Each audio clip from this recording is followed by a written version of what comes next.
What's up sa inyo mga kabayan? Nagbabalik na naman tayo. Nandito na naman tayo ulit, no? Pangipangita na naman tayo mga kabayan sa ating channel. At syempre, alam niyo naman ang ginagawa natin dito tuwing bubungad ang aking mukha dito mga kabayan.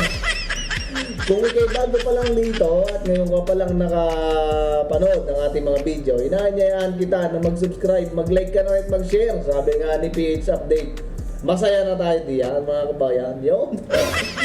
At kung makikita ninyo mga kabayan, nandito ang picture ng isang nangyaring graduation ceremony ng cadet at saka ng isang presidente na which is tatay ni Bongbong Marcos Jr. mga kabayan. So anyway, bakit nga ba yan yung ating pag-uusapan, no mga kabayan?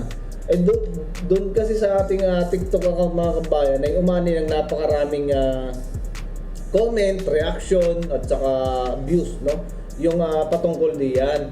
Ngayon, syempre, hindi naman tayo mga kabayan naging kadet at tayo nagbulakbol ng mga panahon na yan. Nanghuli tayo ng gagambat na mayabas kaya hindi tayo umabot ng pagiging kadete mga kabayan. So, dito tayo muna mga kabayan magsimula kung paano nagkaroon ng issue yung about na kadit na yan sa sinabi ni Madam Inday Sara. So, ito mga kabayan, panoorin muna natin kung ano nga ba talaga ang totoong nangyari diyan, di ba? Kasi matindi mga kabayan, gustong pugutan ni Madam Inday Sara si BBM at yung dalawang katabi. Ayan, katabi pala niya si Browner at saka si Gibo. Utaragis na yan. Matindi kung mapupugutan ang leeg tong dalawa na to. Pag na yan talaga mga kabayan, katindi ng pahit niya. Sige, panurin muna natin mga kabayan. Ito yan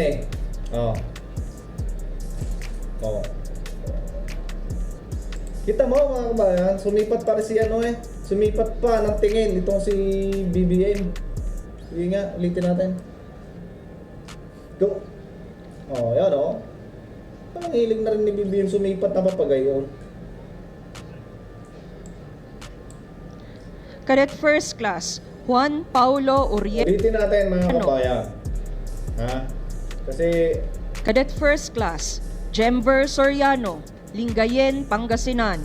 Jemver Soriano.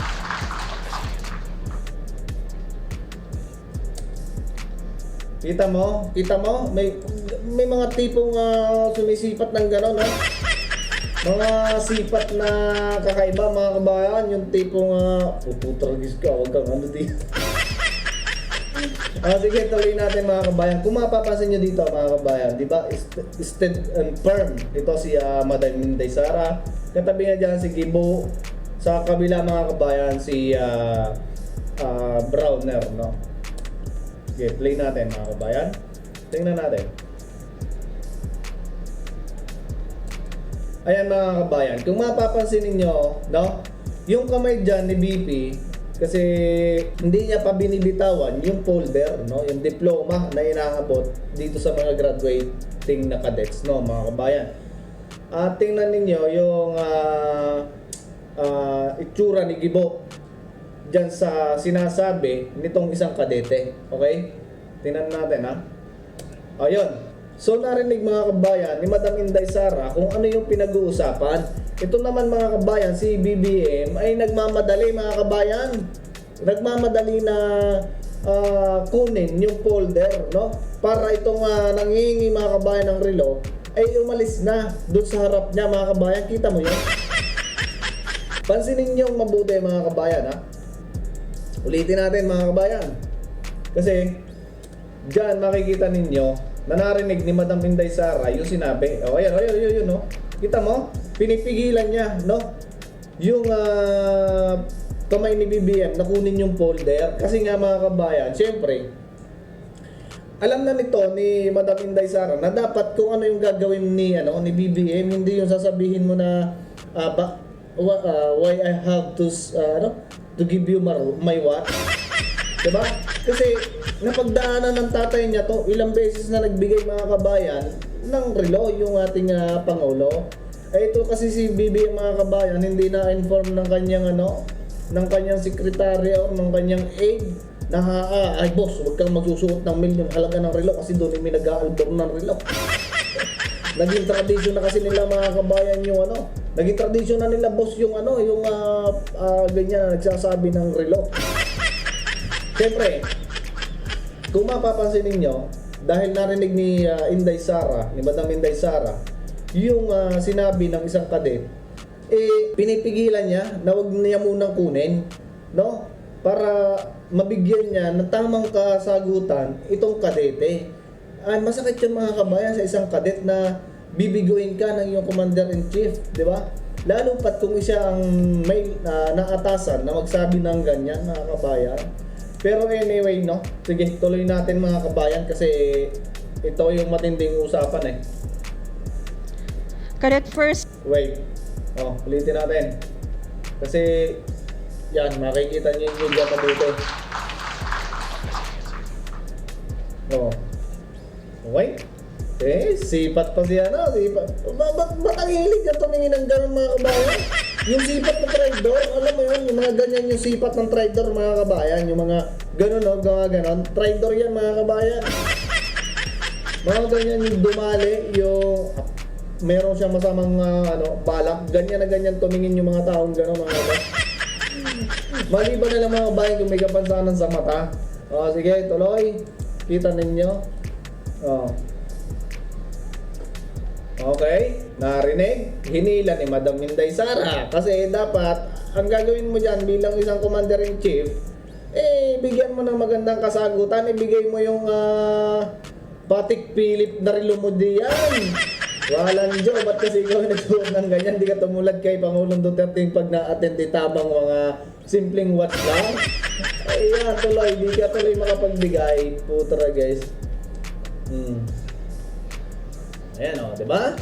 Cadet First Class Juan Paulo So nakita natin dyan mga kabayan kung ano yung naging reaksyon ni Madam Inday pagkatapos ng ganyang pangyayari. Yung senaryo na yan mga kabayan, diba? Are mga kabayan, dito naman sa panahon ng tatay niya, ano ba ang dapat na gawin at ano ba ang dapat na sabihin para nasa gano'n naman hindi magmukhang ganyan yung sapitin ng ating mga kadete, mga kabayan. Ito, ang sabi dito mga kabayan, ayan, dito, ang sabi naman ng post ni Sir Orlando, ito mga kabayan, ay isang dumaan din sa pagiging kadete, mga kabayan.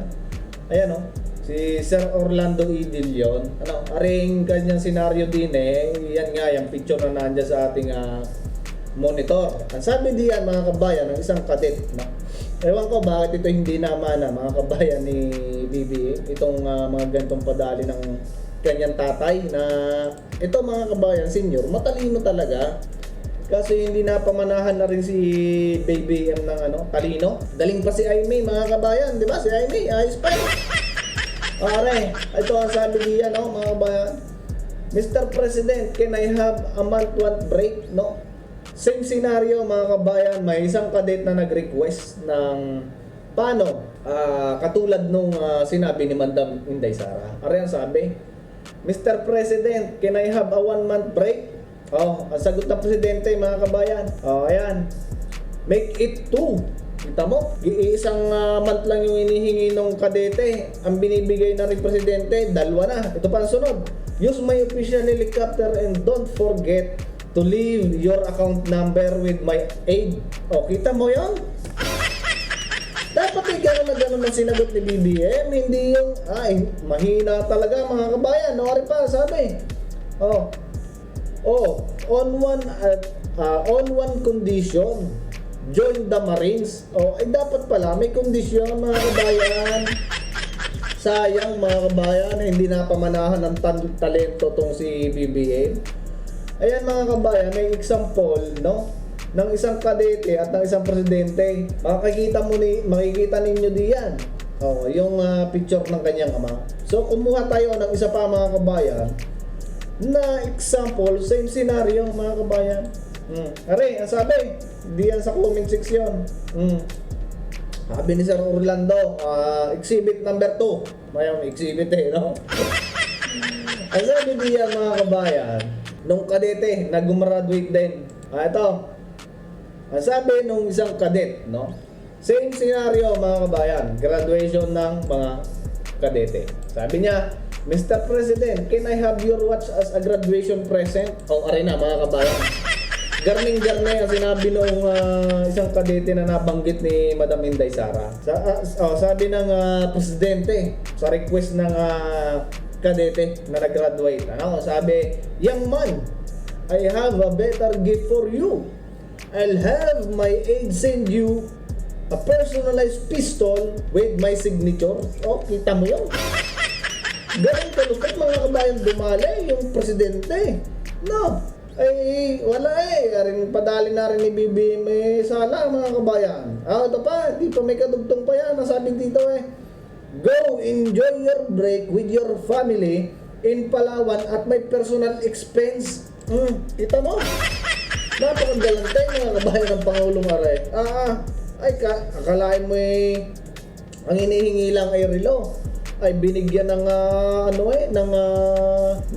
pistol na may signature ng Pangulo at saka bakasyon sa Palawan. Walang gagastusin, gastos ng Pangulo. May kadugtong pa yan mga kabayan, ganyan kagalante yung Pangulo, diba? Ang sabi diyan mga kabayan, ang isa pang sinabi niya, a 10 million pesos watch would look good on a lieutenant's wrist. Kita mo yun? Carry on, diba? As isipin mo yun mga kabayan, ganyan dapat pinapahalagahan ang isang maglilingkod sa ating bayan, magbubuwis ng buhay sa ating bayan mga kabayan. Isipin mo, sabi pa niya dito, yun daw nagkakahalaga na 10 million na relo, na watch, ay hindi pa bagay o hindi pa maganda sa wrist ng ng kadeteng graduate na to. Kasi nga mga kabayan, walang katumbas na halaga. Ang ialay mo ang buhay mo sa inang bayan, 'di ba mga kabayan? Kaso ang problema mga kabayan ay hindi namanan nitong anak yung talento ng kanyang ama. Kaya mga kabayan, umani itong pahayag na ito ni Madam Inday Sara, umani ng napakaraming komento sa social media. Kaya ayun, tayo ay dumami ang mga nagtatanong doon sa ating comment section sa TikTok. Kaya ayan, inilabas din natin na rin mga kabayan. Diba? At saka, kung mapapansin ninyo, ay talaga naman dapat bilang isang commander-in-chief, no? Dapat ay nandyan yung kumbagay pagmamahal doon sa yung mga sundalo, diba? Kasi sila yung nasa frontline, hindi ka naman, di ba? Sila yung nasa frontline para maging ligtas ang ating bayan. Tapos, sa simpleng relo, no? Sa bagay mga kabayan, hindi yung simple. Kasi 10 million mga kabayan. 10 million siguro yung halaga ng relo or more than 10 million mga kabayan. Patik Philip yung relong suot. Walang katumbas, no, na presyo o maglingkod sa bayan. Kita ko nga yung sinabi dito ng presidente sa sinabi na to ni Sir Orlando Idilio. Yung 10 million na halaga ng relo ay hindi pa maganda hindi maganda sa braso nung lieutenant, 'di ba? Kasi walang katumbas mga kabayan. Kaso itong si BBM ay hindi niya na pagtanto yon mga kabayan, hindi niya na pag-isip-isip na yung kadete na kanyang binigo, no? Na kanyang binigo ganon ang magiging responsibility para sa ating bansa, 'di ba? So, anyway mga kabayan, makikita niyo diyan kung paano magpadali, no? Parang si BBM walang sa kadete natin, kaya nga pala merong nagutom na mga Navy, di ba? Sa panahon lamang niya, wala pa tayong narinig mga kabayan at dumaan ng mga presidente na ginutom yung sundalo, yung Navy na nagbabantay ng border. While na siya mga kabayan at ang kanyang mga kasamahan ay nagpaparty ng duran-duran. Kita mo yon mga kabayan? Di ba? It's unfair mga kabayan na yung commander-in-chief ay nagpa-party-party while naman kayo nagugutom at nagtsatsagang kumain ng lugaw at uminom ng tubig ng aircon. Di ba? Unfair mga kabayan. Kaya sala talaga, no? Kung anong galing ng kanyang ama't talino, itong kalayuan ng agwat nilang dalawa ng kanyang itong ibibihim mga kabayan. So anyway, no? Ayan, mapapansin ninyo kawawa yung Kadete. Nabigo sa kanyang request. Kasi nung mga panahon mga kabayan ni Tatay Digong, every year na mayroong gumagraduate na kadet at tumaten siya at mag-award ceremony, no? Mag-award, laging may relo. Hindi naman yung basihan mga kabayan kung magkano yung halaga ng relo. Ang importante doon mga kabayan kung paano mo bilang isang commander-in-chief paano mo bibigyan ng importansya yung request nung kadete na yon, 'di ba? Kaya alam ko mga kabayan na marami ang nagmamahal na mga nasa field natin na mga sundalo o mga AFP sa dating presidente. Kasi alam ninyo napakaganda ng nagawa niya at na i-contribute niya sa ating mga kasundaluan, mga kapulisan, 'di ba? Panahon niya nagkaroon ng modernization, napaganda yung mga gamitan nila. Nagkaroon tayo ng mga Black Hawk helicopter, 'di ba? Nagkaroon tayo ng mga pandagat na masasabi natin na kahit paano mga kabayan mas maganda kumpara dun sa dati, 'di ba? Ang dami. Nagkaroon sila ng mga malalakas na baril. Kita mo yung Barrett na nakakapatay sa Mauti, 'di ba? Oh. Kaya nung panahon talaga niya mga kabayan, bilib ako mga kabayan, napakasarap maglingkod sa bayan natin. Kasi yung Pangulo natin mga kabayan ang nangunguna sa mga ganong aktibidad, no? Pinapakita niya na dapat ako yung pinuno, dapat ako yung manguna. Ako yung manguna sa magandang hangarin sa bansa, 'di ba? Kaya napakasisipag mga kabayan ng ating mga sundalo at mga kapulisan ng mga panahon na 'yon. Ngayon mga kabayan, tinutulong guys yung mga kapulisan din natin na matitino dyan sa Congress na huwad ko, di ba? Paano mga kabayan, hanggang dito na lamang muli mga kabayan yung ating video. But anyway, bago natin makalimutan mga kabayan, pinahihirapan din nila mga kabayan, lalo na yung mga fresh graduate na mga kapulisan. Kita nyo yung nangyari sa KOJC, di ba? Nagamit yung ating mga kapulisan doon. Isipin mo, 5,000 pulis, padala mo doon sa isang lugar lang. Ganun kalupit mga kabayan. So anyway, bago pa tayo humaba dito mga kabayan, tayo magpapaalam na muli, no? Sa susunod na video ulit tayo magkita-kita. At kung meron kang mga opinion na iyong nalalaman, mag-comment ka lang sa ating comment section. At syempre huwag mo kalimutan mag-like, mag-share. At nang sa ganun mga kabayan, mas marami pa yung makapanood ng ating mga video ginagawa. Maraming salamat mga kabayan. Adios!